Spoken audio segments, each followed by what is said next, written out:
Hello and most welcome to 1623 of the series. We will continue Life, Death by Jacques Derrida, edited by Pascale Anbrot and Peggy Camuff. And we are currently, it's been a while since we did this, and the last episode is way back in 1612.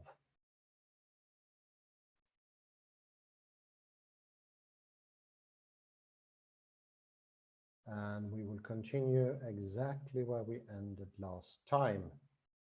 I'm speaking of Nietzsche, Meditato, Generis Futuri. Okay.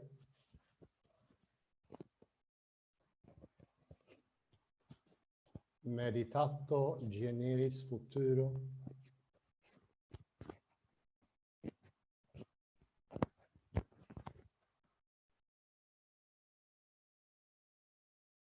Och handling, varför det är viktigt. Why it's important to connect action, doing, with knowing. So we don't end up with solely, only knowing. And as I said last time, only knowing and giving away doing will attenuate knowing as well. And here we have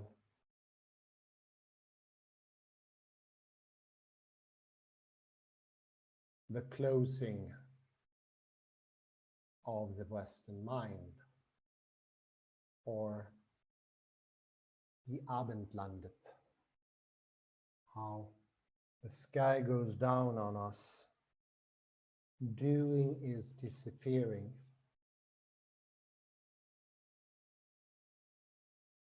They need to be two and not separated. And do remember, even if they are separated, they will still be the same. Something that we mentioned in episode 1620 of Custer. The verso and the recto of the paper, the coin sides, the emperor's mark, and the other side. Different, completely, but still same.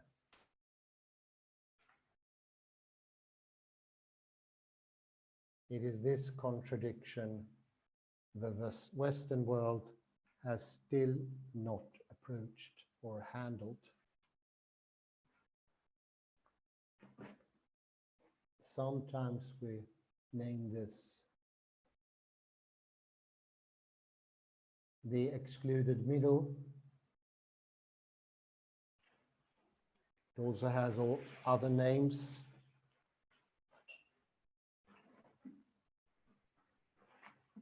The law of non-contradiction. So it's, I would say it's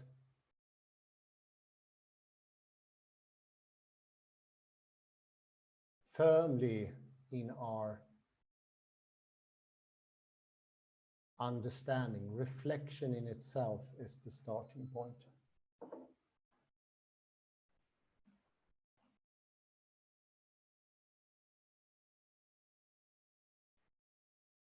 And here we have an invitation to enter into the pre-reflective.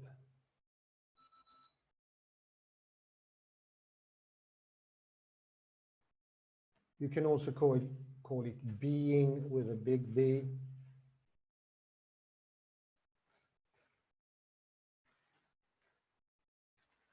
From what everything stems originally.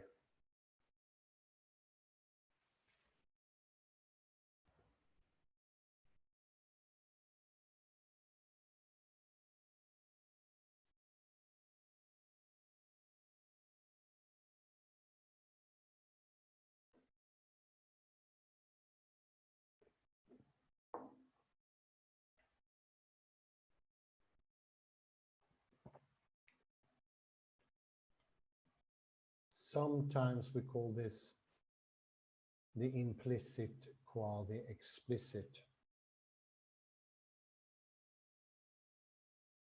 David Bohm and David F. Peat discussed that.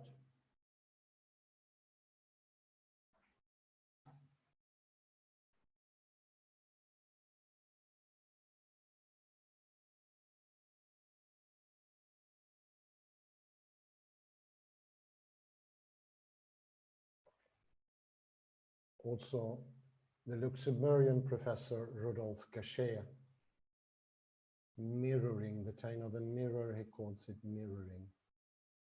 And in mirroring, it's of course, when you look into a mirror, when something is reflected, it's either or. Sameness is hard to understand then.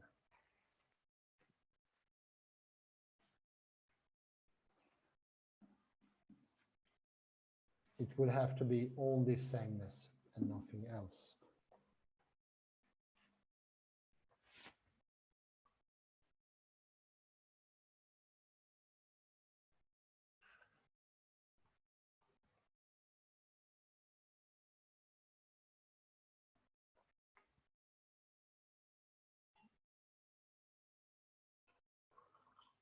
And I continue after this introduction, page 43.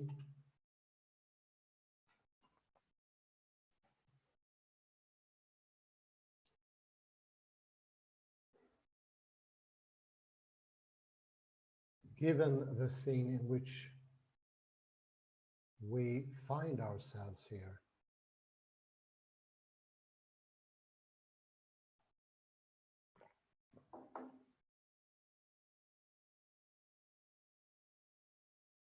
what am I, for my part, going to select from these lectures?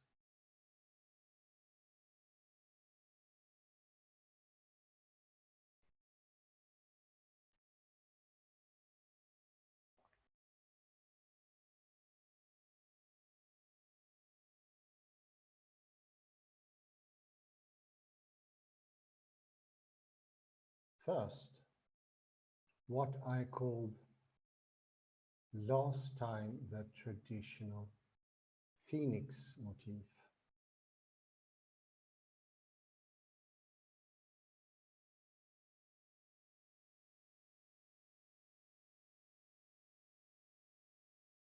The deconstruction of life is first of all a destruction of what is already dead, so that living life might be reborn and regenerated.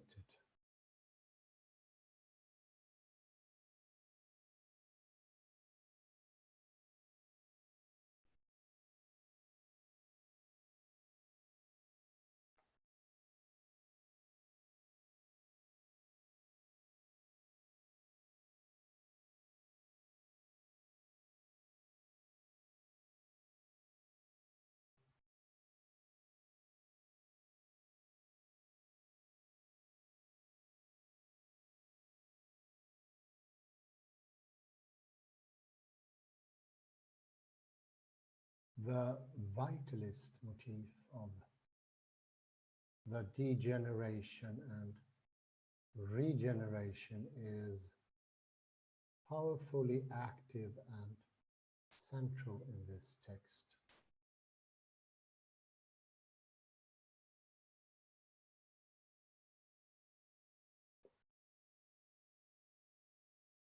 A parenthesis here, vitalist, we encounter earlier with Jacob, where he makes life essential. It becomes a transcendental signifier, so to speak. End of parenthesis.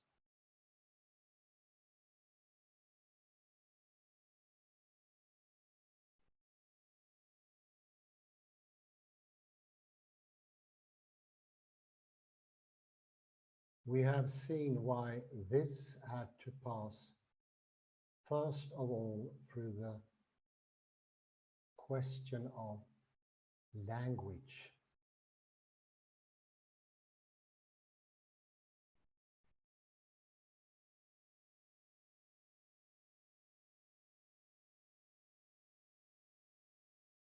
Maternal living or scientific formal dead paternal, and why this question of life as the life of language cannot be dissociated from the question of education or linguistic training.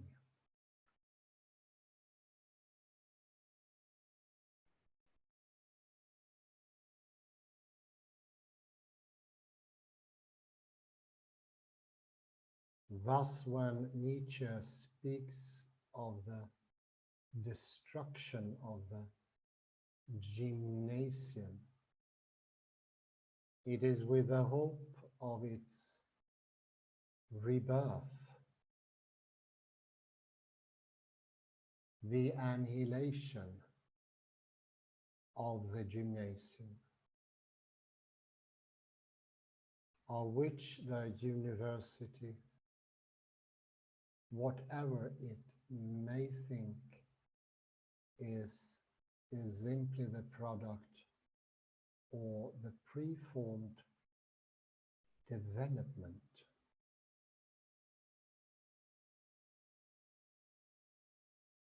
This Vernichtung of the high school must give rise to a rebirth.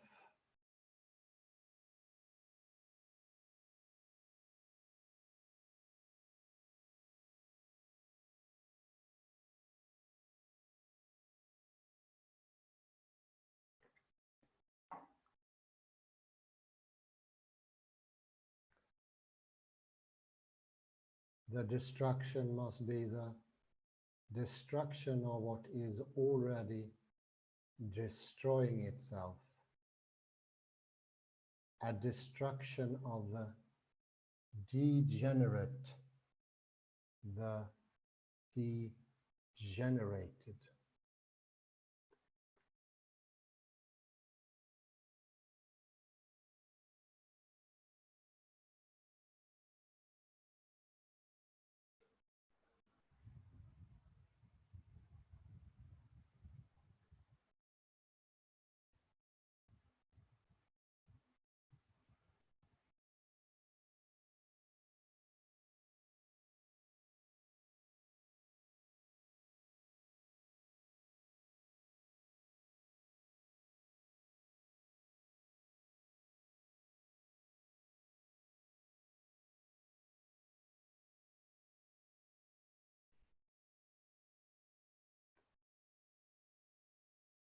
The expression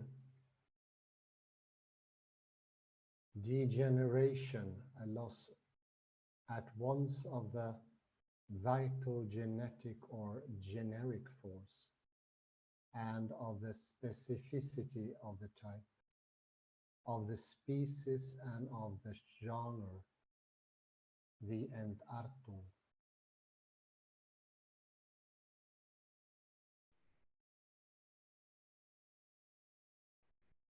Comes back regularly to characterize culture.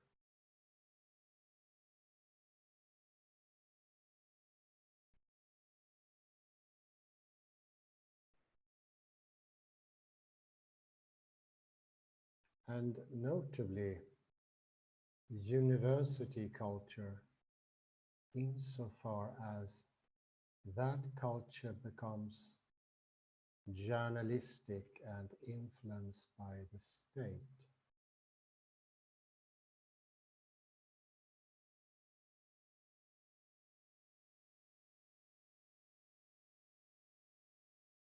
Now this concept of degeneration already has the structure it will have in subsequent analysis, for example, in genealogy of morals.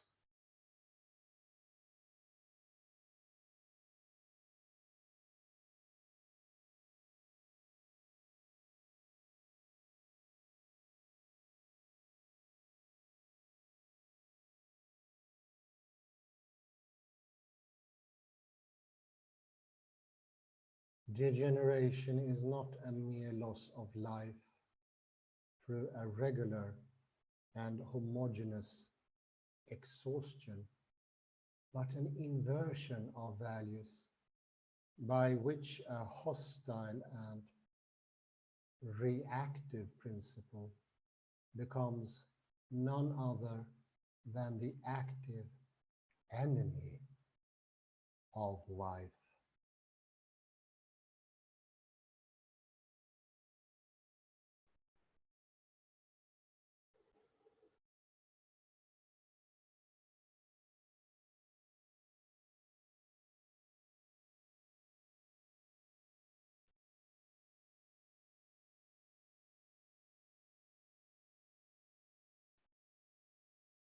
The degenerate is hostile to life.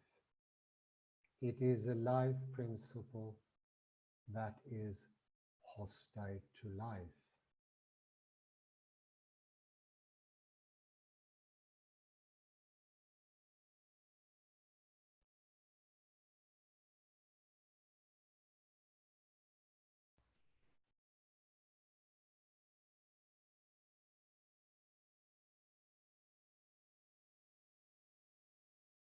And it is in the fifth lecture, the last one, the one in which the word degeneration is most often pronounced, that the essential condition of degeneration, regeneration, is defined. Sorry, that regeneration is defined.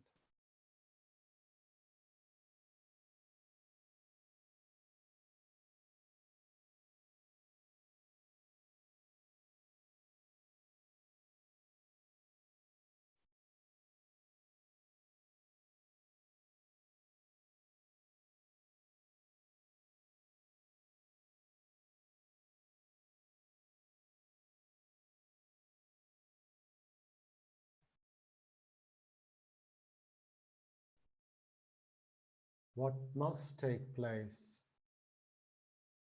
place of a democratic leveling culture of so-called academic freedom in the university, of the greatest possible extension of culture, is discipline, training, selection under the direction of a guide,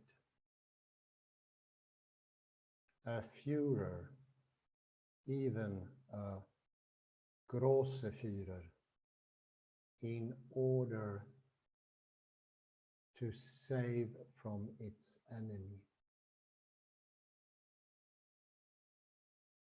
That earnest, manly, stern and daring German spirit. That spirit of the miner's son, Luther, which has come down to us unbroken from the time of Reformation.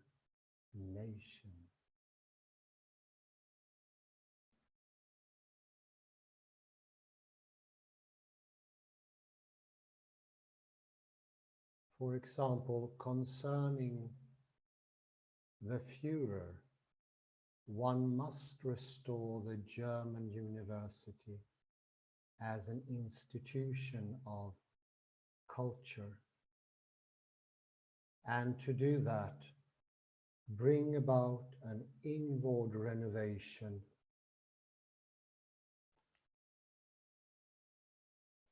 and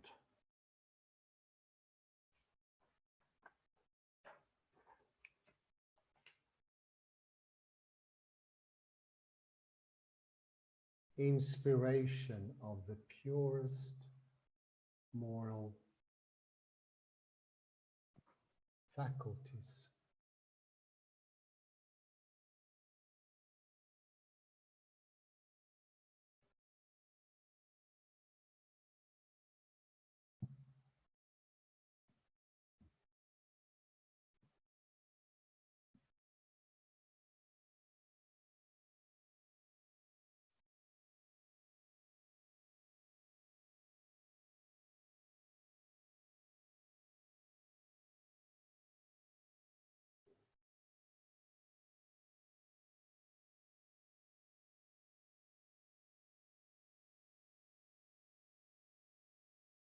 And this must always be repeated to the student's credit.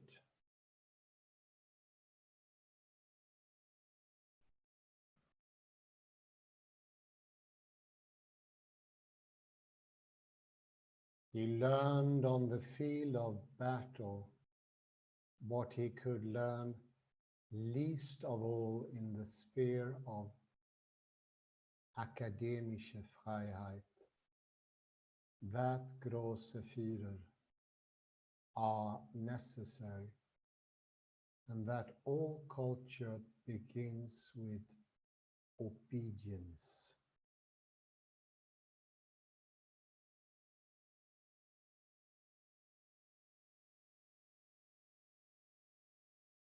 A little further on, all those of today's students can be explained by the fact that they have not found a Führer, that they are fearless.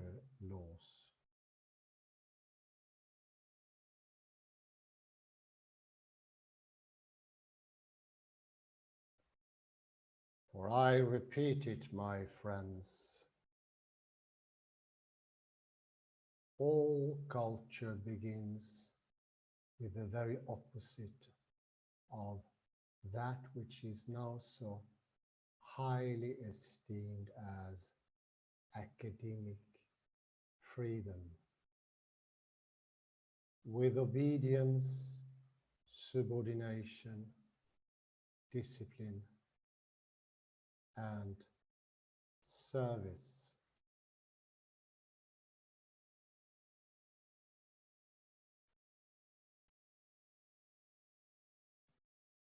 And just as the große Führer must have followers, so also must the followers have a Führer to lead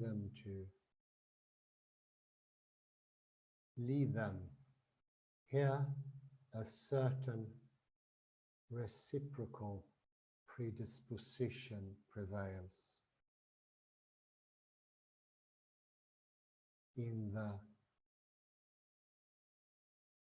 hierarchy of spirits, yea, a kind of pre-established harmony.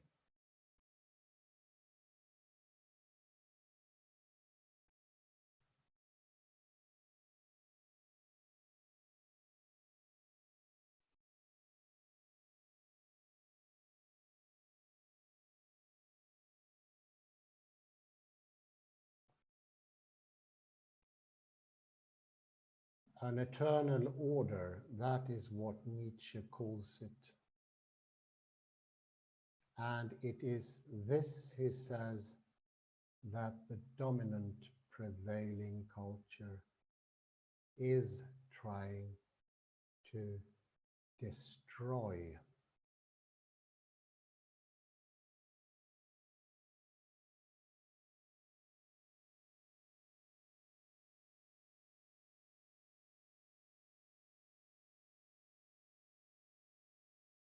While it would obviously be naive and crude to extract the word Führer, to allow it to resonate all by itself with its Hitlerian echoes and with the use that was made of this Nietzschean reference, as if this word had no other linguistic context, no other occurrences in the German language, and to make of Nietzscheism, Nazism one and the same combat.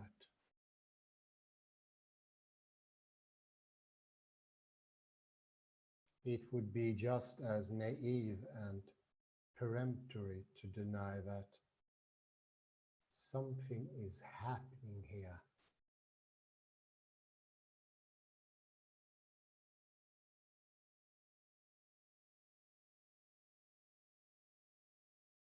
That belongs to a sane,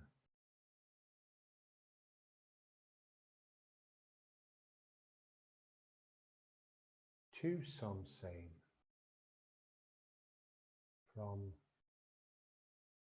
the Nietzschean Führer, who is not only a schoolmaster and a master of doctrine, to the Hitlerian Führer,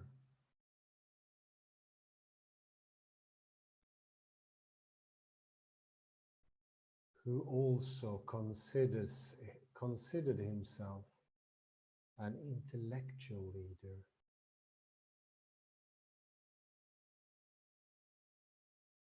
a guide in doctrine and in schools.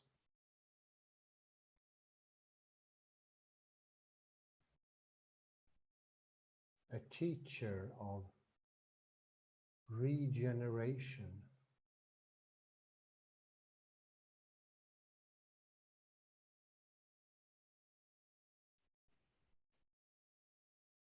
just as peremptory, therefore, and just as politically somnolent as being satisfied with saying,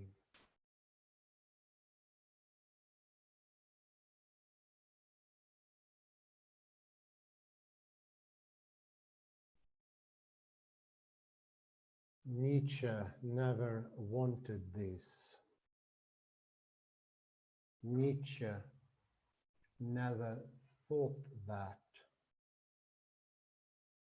He would have vomited this. That is not what was in his head, and so on.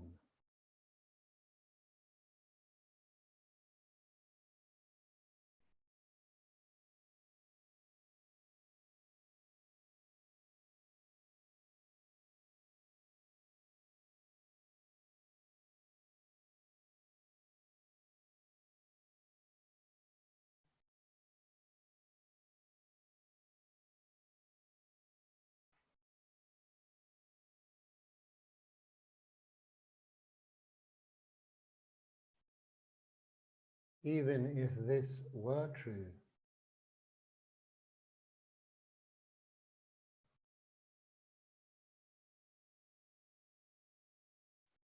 a hypothesis we would be right to reject out of hand.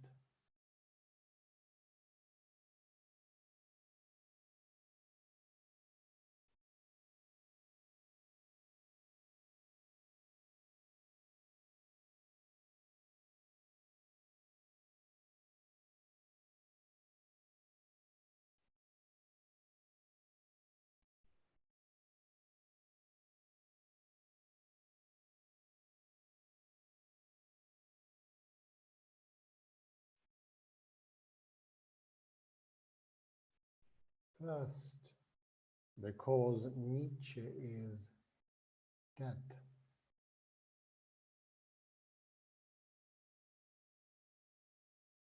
And it is not a question of knowing what he, Nietzsche, would have thought.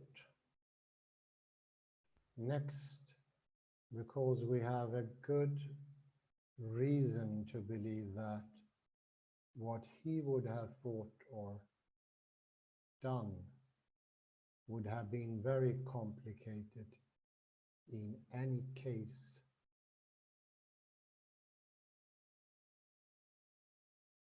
And the example of Heidegger in this regard would give plenty of reason to pause.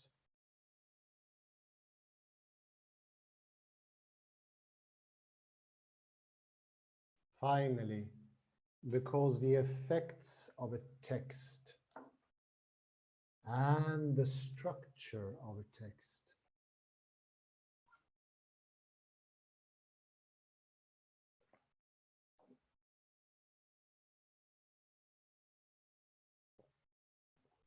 as we know in part thanks to Nietzsche,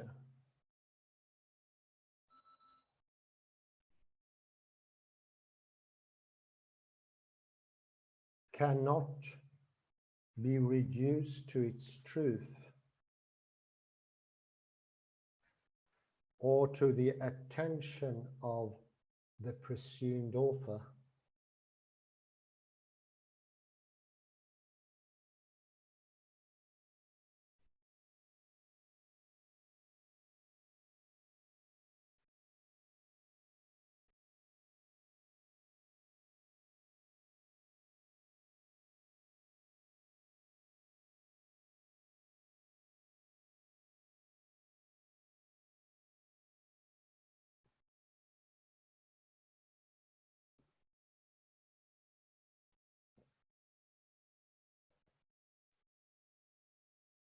Thus, even if it were simply true that Nietzsche did not think or want this,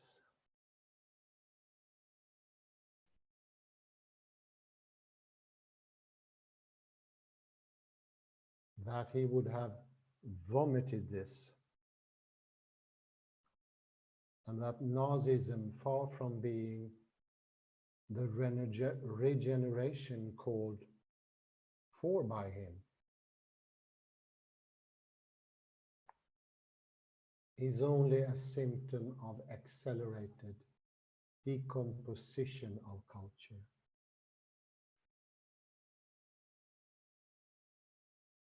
And of European society diagnosed by Nietzsche.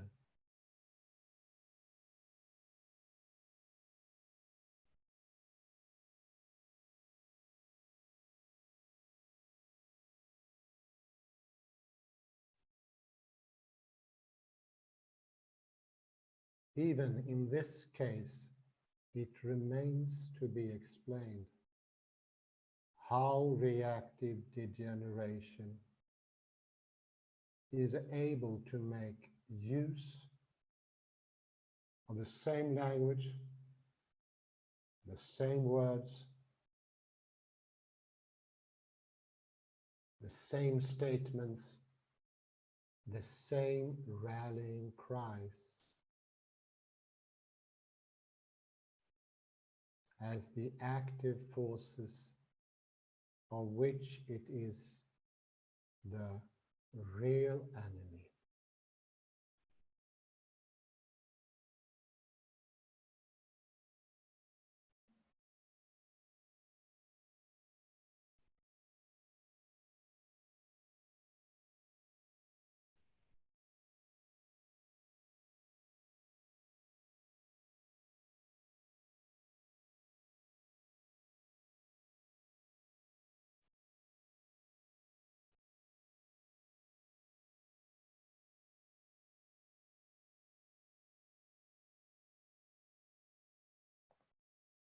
Must there not be, in some sense, a powerful, logical, statement-producing machine that programs at once within a certain set?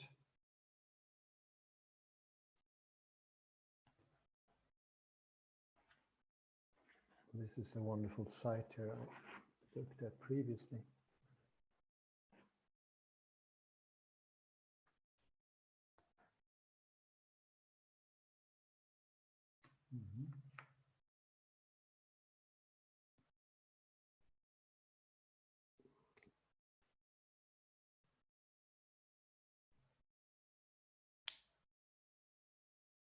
It goes all the way back from where you see the figure 70.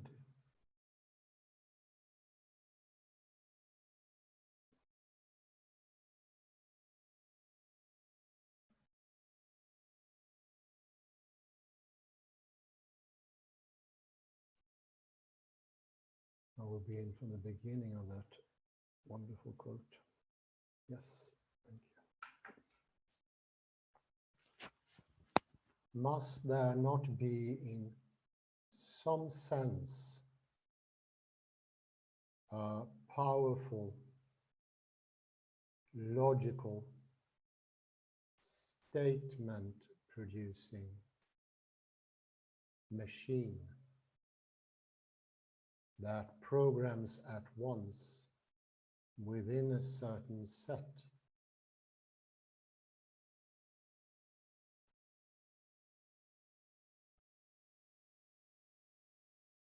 And it is this set that would have to be defined, a set that seems to be neither linguistic nor simply historical, politico-economic, neither simply ideological nor psychical. A set for which these regional determinations no longer suffice.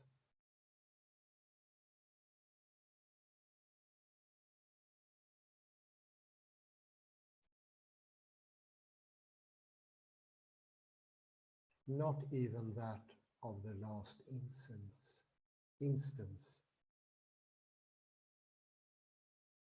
which belongs to philosophy or to theory as such.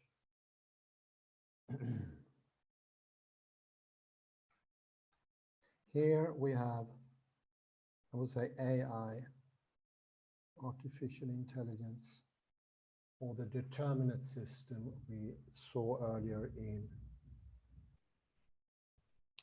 Francois Jacob, the paternal side, the rigorous side.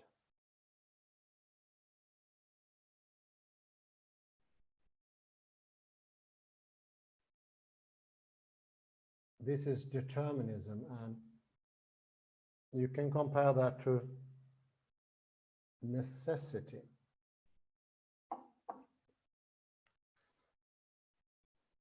Heidegger used hands to show a certain way of necessity. Hopefully my colleague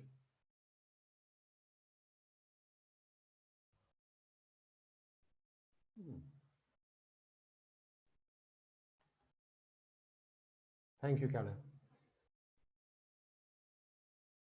I repeat, therefore, must there not be a powerful programming logic with which neither of the two camps, neither of the antagonistic forces can break, simply decide to break,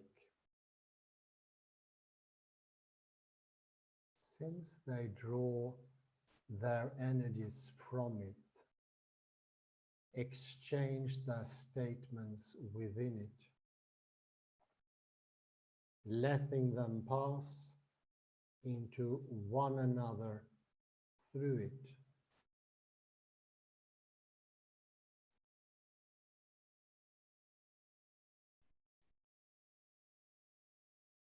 However opposed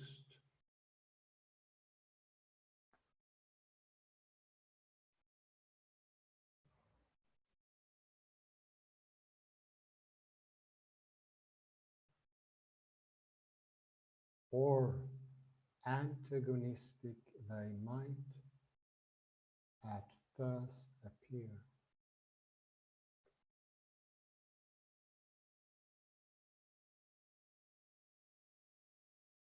It is this machine which is obviously no longer a machine, since it has a life as one of its factors, and it plays with the opposition life-death.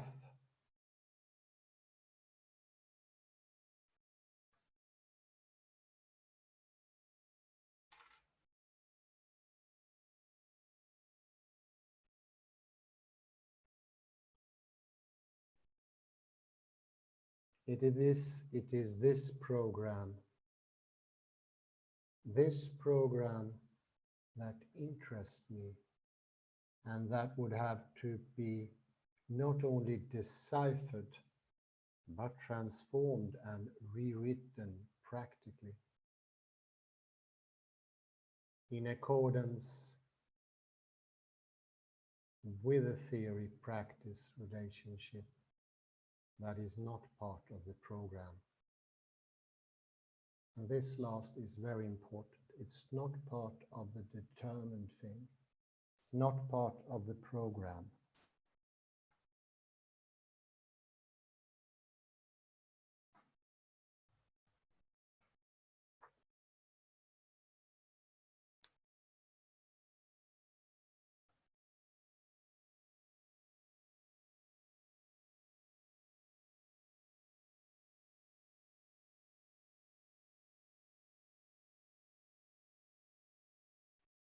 It goes without saying that this transformative rewriting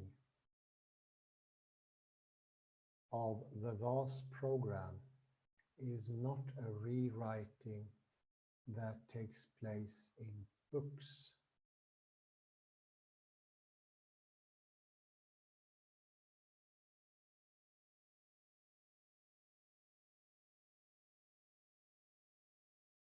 I explained long ago now what I understood by such a practice of general writing.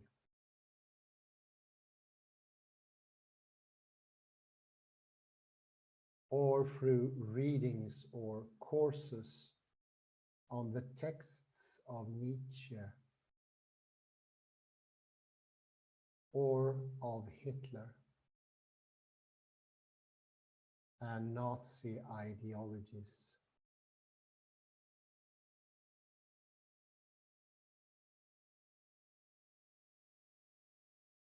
It is a question of the entire politico-economic and ideological history of Europe,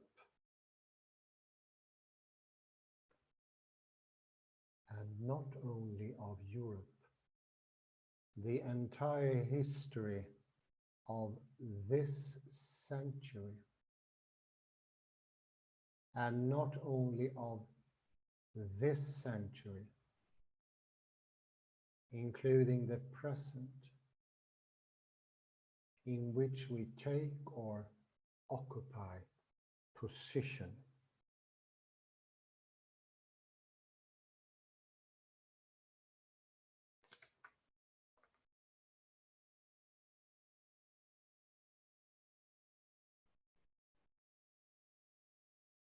And if we were to say, be careful here, Nietzsche's own statement and those of Nazi ideologues are not the same. Very important.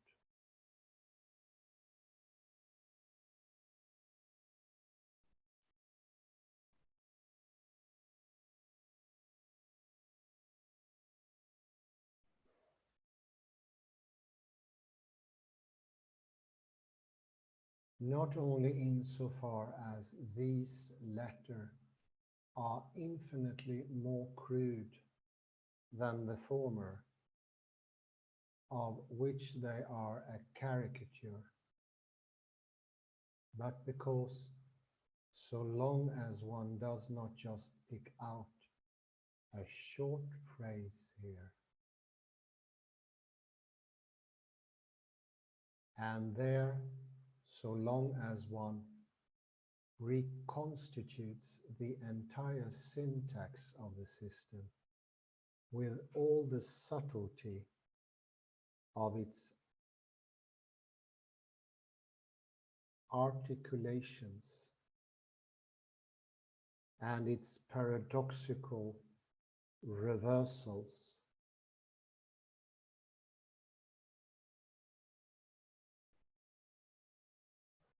one will clearly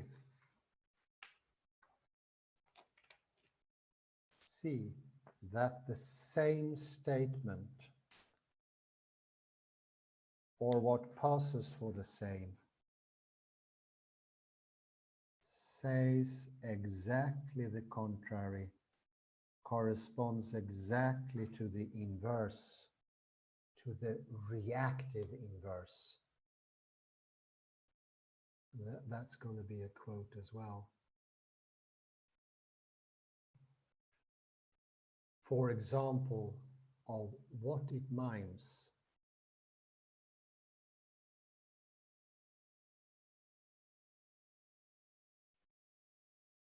Think of it as an imitation.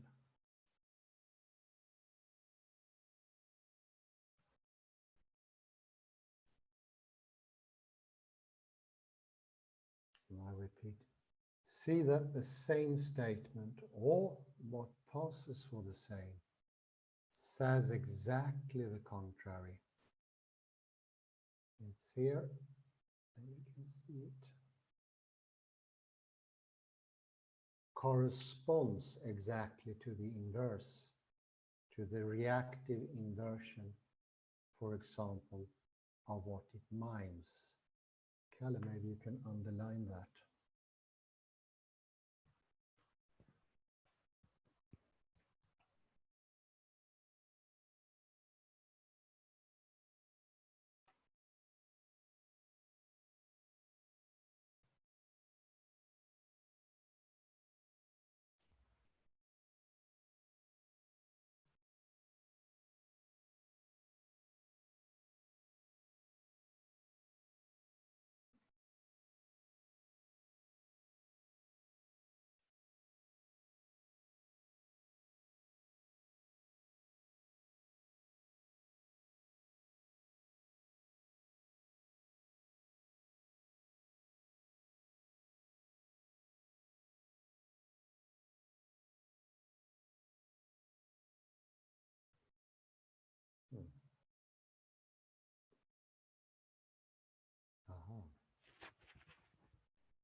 Now, am I audible now? Okay, thank you. I will repeat the last quote.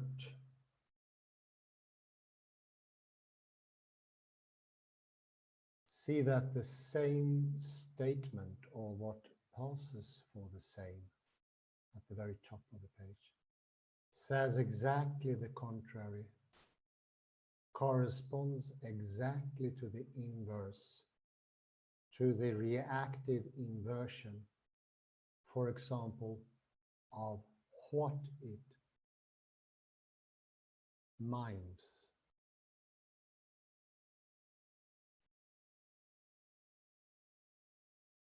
But one would still have to account for this possibility of inversion or of perversion that can make the same statement be taken for another, or another for the same. And there we end that quote. You can think of the verso and recto of a paper. Heads or tail on a coin is a good one as well. It makes you remember.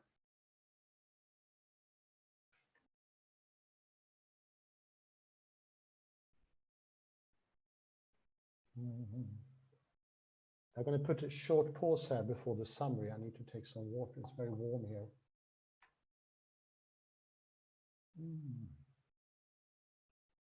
I'll be back in a sec.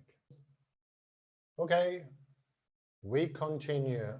Was a wonderful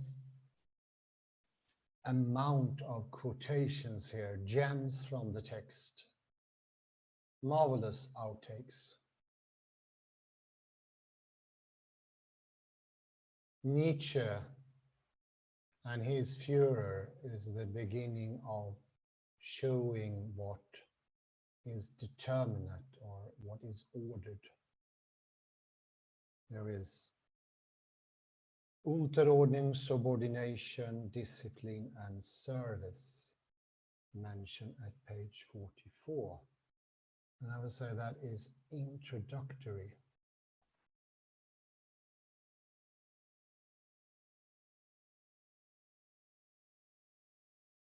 Here, a certain reciprocal predisposition prevails in the hierarchy of spirits.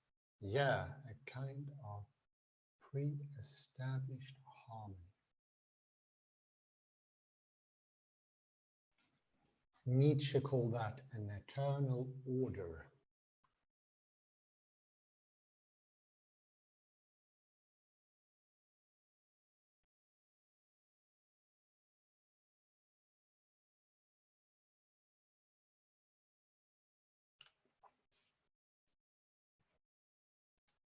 And on the next page, 45,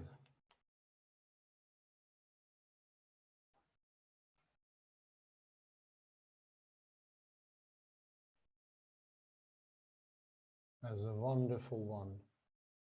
Quotation, must there not be in some sense a powerful logical statement producing machine that programs at once within a certain set, and it is this set that would have to be defined, a set that seems to be neither linguistic nor simply historico-politico-economic, neither simply ideological nor psychical, a set for which these regional determinations no longer suffice.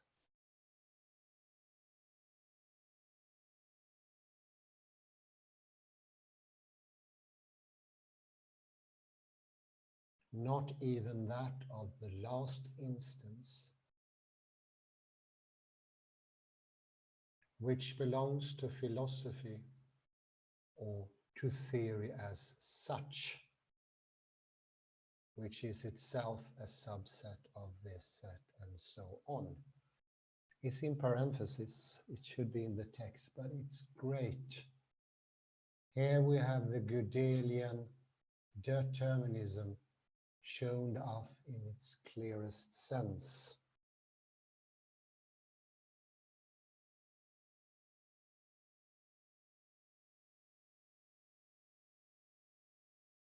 And this is the paternal, this is what François Jacob mentioned as the rigor in the DNA.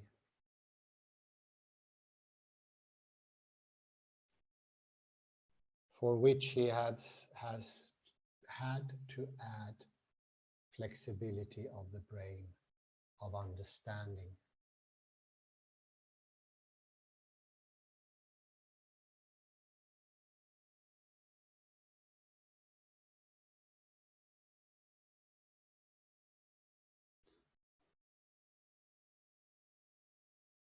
What can soften this up? Well, further down.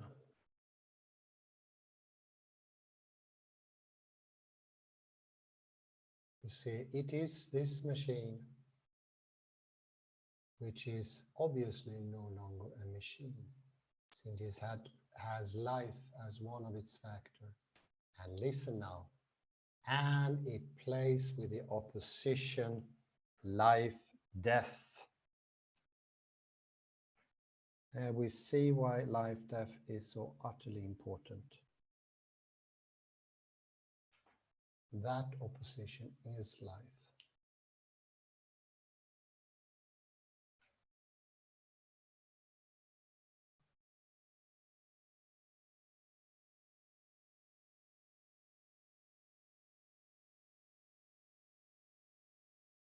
It's no longer in a mechanistic sense deterministic.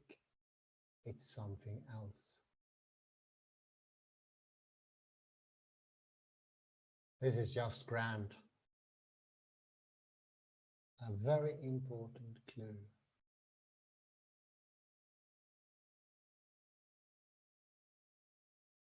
If we go further down, we get even more details.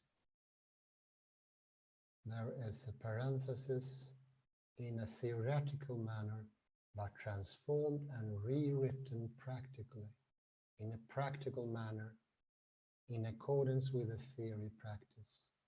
But, listen now, relationship that is not part of the program. So it's not within the program. That's the Gödelian twist. The program itself cannot decide because oppositions makes it much greater, makes it extensive beyond beliefs.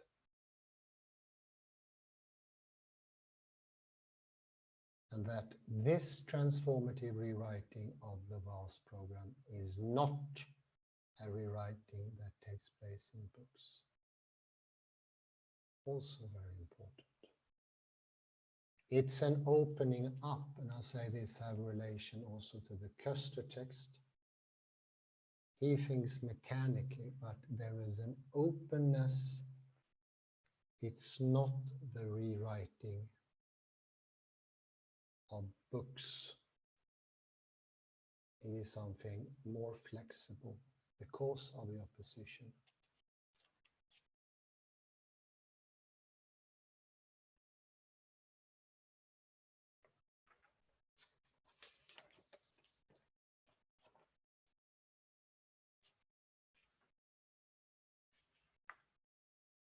And the very last three words on page 43, 45.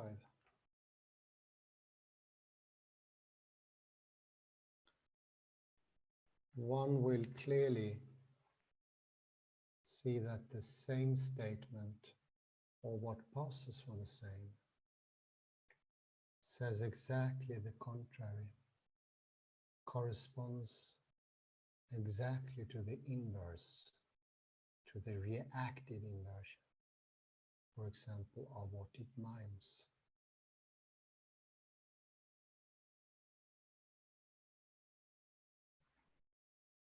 You can here think of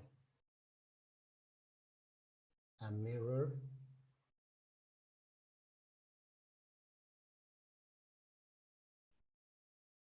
I think of an octopus. Octopuses, many of them have the ability to, like a chameleon, mime their environment, but also be their inversions, because the miming doesn't mean that they are exactly the same. They are the verso and the recto. They can all of a sudden go out of camouflage and take a fish.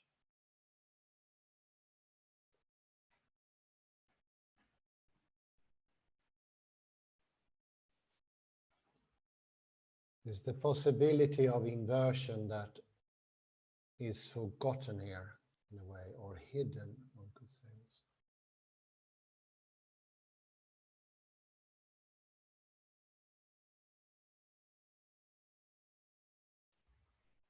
But one would still have to account for this possibility of inversion or perversion that can make the same statement be taken for another, or another for the same. So inversion can always happen even if there is a mechanistic copying.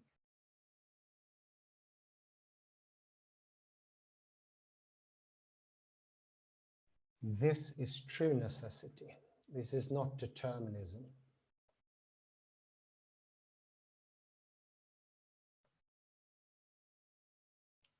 It's different in many senses. Determinism is inescapable.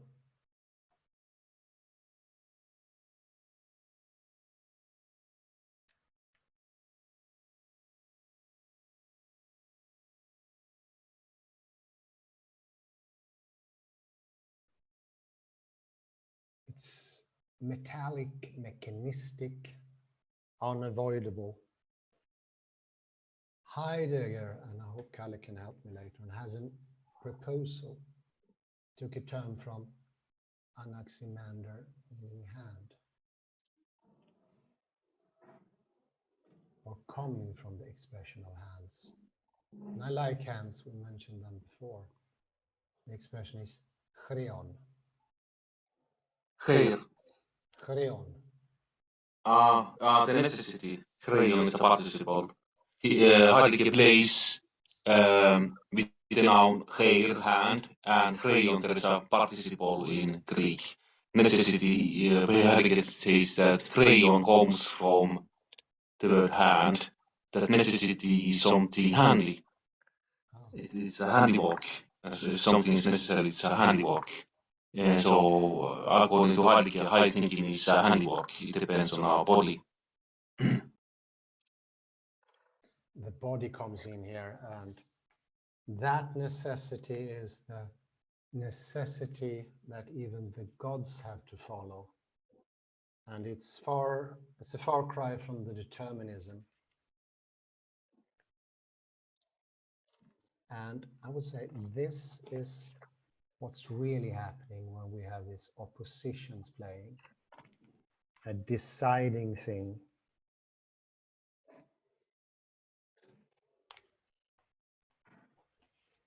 And chreon is what makes being come. And this is what Derrida is hinting towards. It comes alive. It's no longer a machine. You almost want to put in a yippee here. Fantastic. It comes alive, and it's much more when what is programmed, what is in the DNA.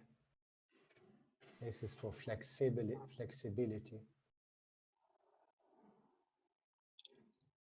And it's thanks for the opposition life-death. Oddly enough, life-death makes life possible in this wider, stronger sense, going to the being itself. Strong connection to freedom.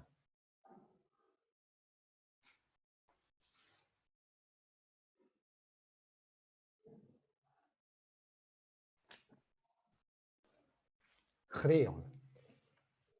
Maybe, Kalle, you can fill in on chreon a bit, or you have some comments. I could continue with your thoughts on both on page 45 about theory in general is something that is outside a thing, as you observed, or as this text observes. And today people speak much about artificial intelligence. And we have observed in the past that chirality, that is handedness, is some way outside of artificial intelligence. But there is also something else that is outside of artificial intelligence. Okay, I'm not a specialist in artificial intelligence, but I don't think a machine, artificial intelligence, can understand irony, for instance. Irony belongs to higher thinking, like here. Here, what Derrida is stating he speaks about irony, for instance, or exaggerations. Indeed. Hans, do you think that artificial intelligence or artificial intelligence will be able to, does it understand irony or exaggerations? Well, yeah, it's a good question, and I don't think it does more than in a very mechanistic way. I think in the end, AI can trick us with their irony. We're going to think it's true irony, without a doubt. But what Derrida in this article is pointing to, and this is already long way back before any talk of any substantial talk of AI. I think this is done in the 80s, 84, something like that. This paper is from 1975. When? Sorry? 1975. He 1975. gave these lectures in the academy year 75, 76. Even longer before, but he points here to that oppositions makes everything be this lively thing, and the opposition life death is the most predominant in his text. There is an understanding that AI in the Gödelian sense, with a set of theory where everything is within, will never keep itself within the boundaries of theory, so to speak. It will be alive. It would be, like you say, irony in the deepest sense. The inverse, the reactive inverse, can never be stopped. Who can stop that? Absolutely. So that he's pointing to something 74, 75. He said, this is just magnificent. And he expresses in a manner that can be understood clearly today as pointing against the idea of AI in the Gödelian sense. Yes, indeed. If you think, let's say, dictionaries and their definitions, it's much like intelligence. Dictionaries are not able to define, they cannot think what is irony. They can, yes, you can find a definition of irony in a dictionary, of course, but the dictionary would. When Jesus says, for instance, that you have to cut off your right arm, perhaps artificial intelligence would kill, do it literally, if it had an arm. But actually, here you have a paradox that artificial intelligence will not have an arm. No. But I would like to return to something else. So I think that, okay, as we observed, that irony and theory is outside of the system. It belongs to higher thinking. Could I just say some small thing here? Yes. And it's the thing about meaning. You can never sort of fix meaning on anything. And there is a tendency, especially in today's culture, wanting to fix meaning, having monosemism. We discussed it a lot, and of course Gödel and most of modern thinkers today are very, very, very into the idea it's fixed, it's settled. That's why I brought in this necessity to have to compare to determinism. Necessity is also freedom, and that necessity is also stronger than determinism, which is almost like a, I don't know how to express it. It's like blind alley, cul-de-sac you go into. It doesn't really lead anywhere. And Derrida shows the way out of this together with Nietzsche, of course.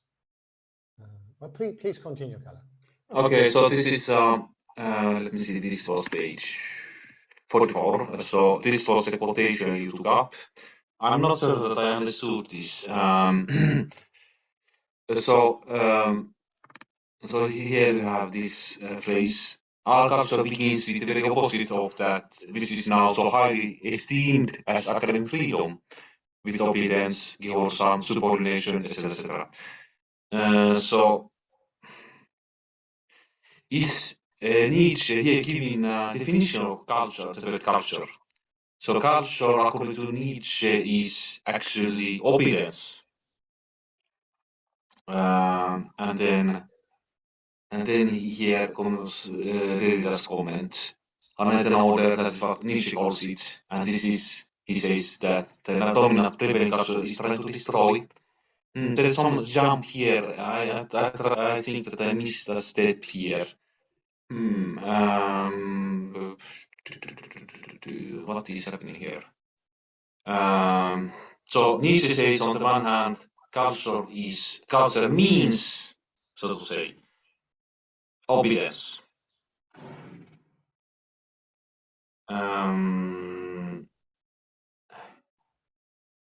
But then,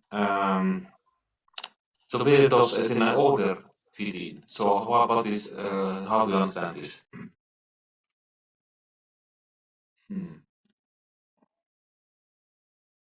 Well, it's close to the mother and the father. The father is this strict orderness, and the mother is the breakage of that.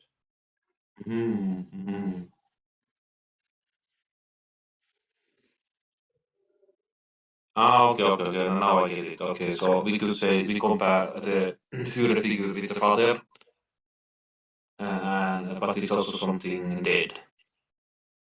Because you cannot create culture with the father figure. Yes, you could perhaps, but it's only the passive repetition, while mother is a living thing that you create or something like that. But then now there would be then eternal there is it the maternal perhaps eternal is maternal while the prevailing culture is the father. Yes. Yes.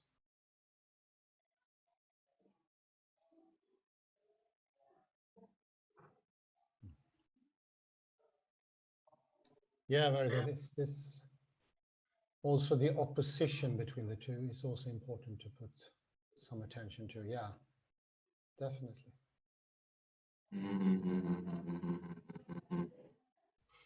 Because the maternal in one way something living and what is always it's a kind of repetition. What do you call it? Not repetition, but cyclical in a healthy way. While the paternal it's also father figure. It's not cyclical because it's always there. Like what do you call it?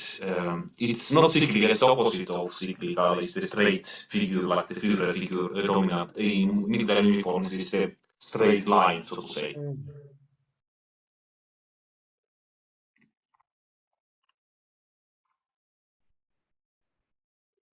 Yes, I think it could work as an analogy. The maternal is something round, like a circle, while the father is like the line, straight line. Yes. The military man. Then it's almost, I'm just hinting to that, and I'm not going to go into this now, but what later suggested by Derrida, and which I know we've been talking a lot about, is that's the extra one, the Möbius strip, which has order, it has this strictness, but it also has this non-mechanistic otherness.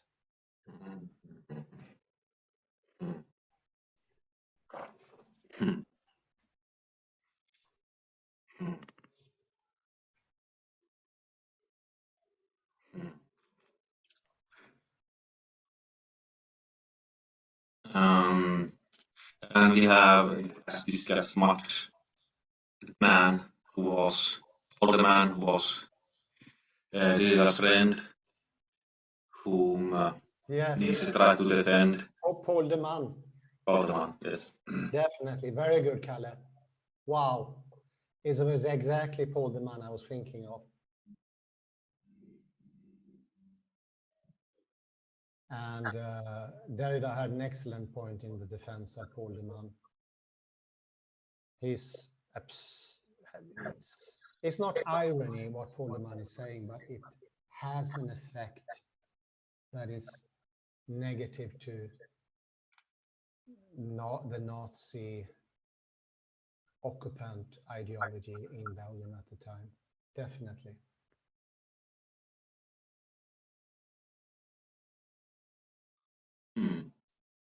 Very good. Paul Demande was fantastic. It's just, I think we're ahead now. I think we should sort of round off. Yes, absolutely. Let's stop here. Do linger on, Kalle. I'm just going to stop the recording here. Yes. Let's see here.